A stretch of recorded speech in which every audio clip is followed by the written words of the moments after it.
Hey everybody, today I'm going to be looking at the Rocketfish Universal CPU Cooler. Here we're looking at the Rocketfish CPU Cooler itself. It is model RF-UPCUWR.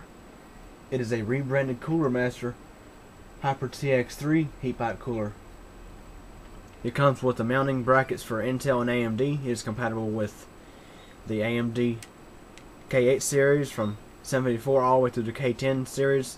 Basically compatible with socket 754, 939, 940, AM2, and AM3. It currently has the AMD bracket installed. It also comes with the Intel brackets along with the manual and some thermal compound. This cooler also comes with an additional set of brackets to add an additional fan if you want to. It only comes with this one fan, which is a 92mm fan, which does push a pretty good bit of air. The fan dimensions on this cooler are 92 by 92 by 25mm. The heatsinks dimensions are 90 by 51 by 139, and the weight is 470 grams. I'm now going to go ahead and plug this fan into power. Let's have a listen.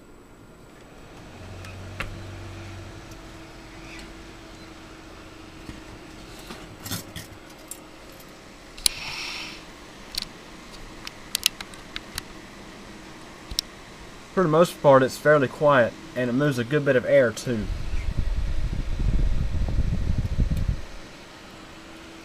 Which, by the way, this is a PWM control fan, so you can crank it down with the main board if it supports it.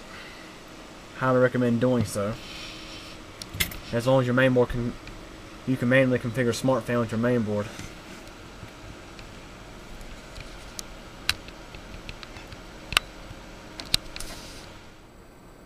Now it's time for my personal opinion on this cooler.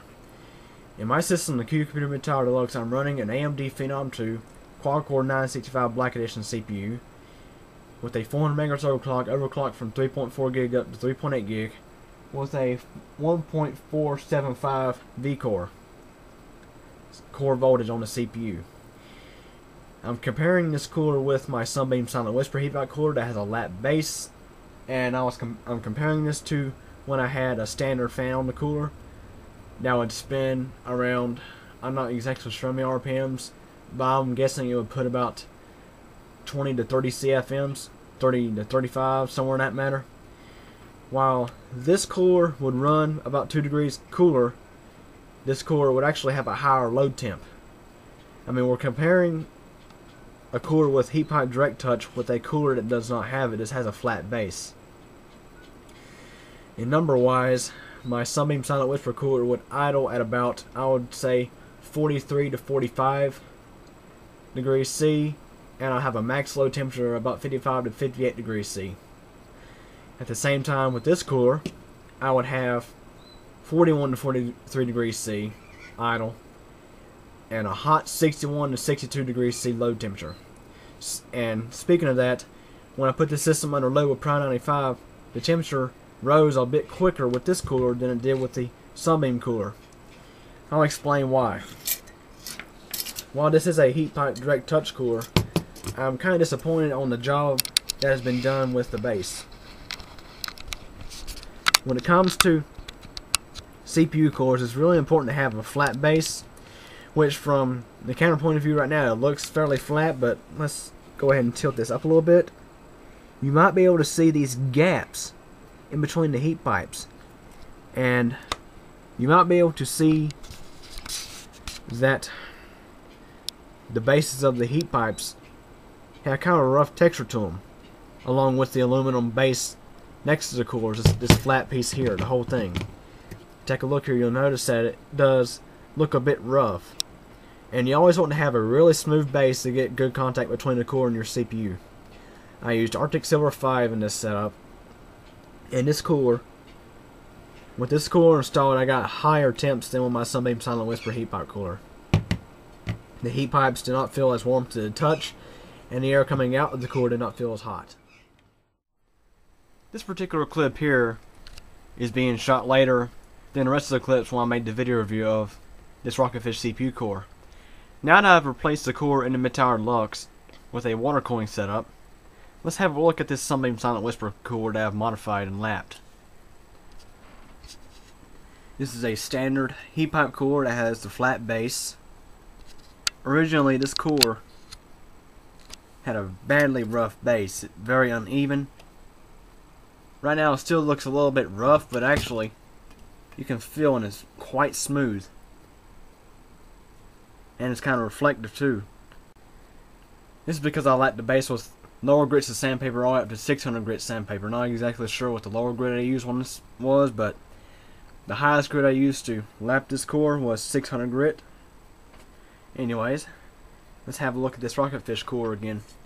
I have not lapped this core yet. While it does look a little shiny, it is quite rough on the surface, especially on the heat pipes, which a good lap job on this thing will help improve it.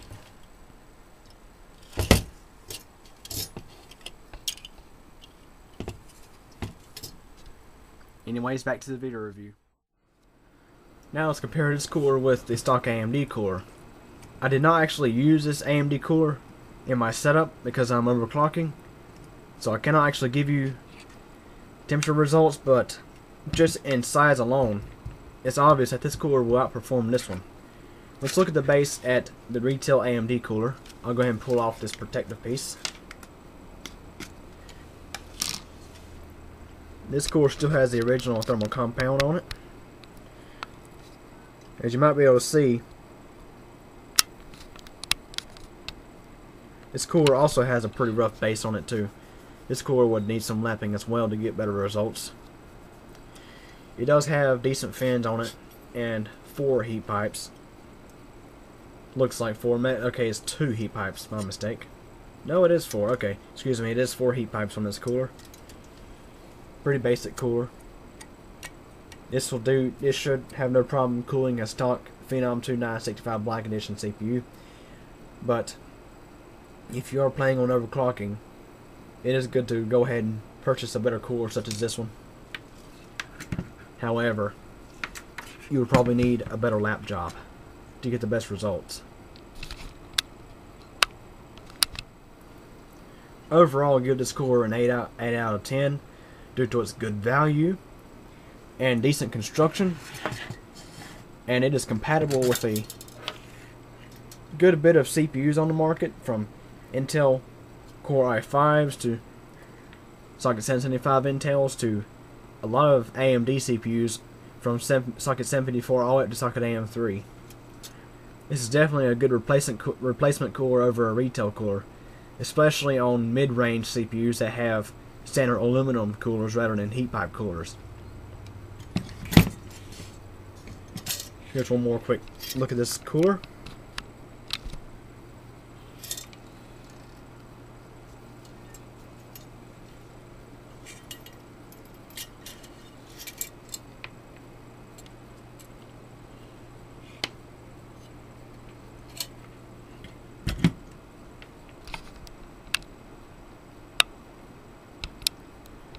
Any questions or comments, let me know.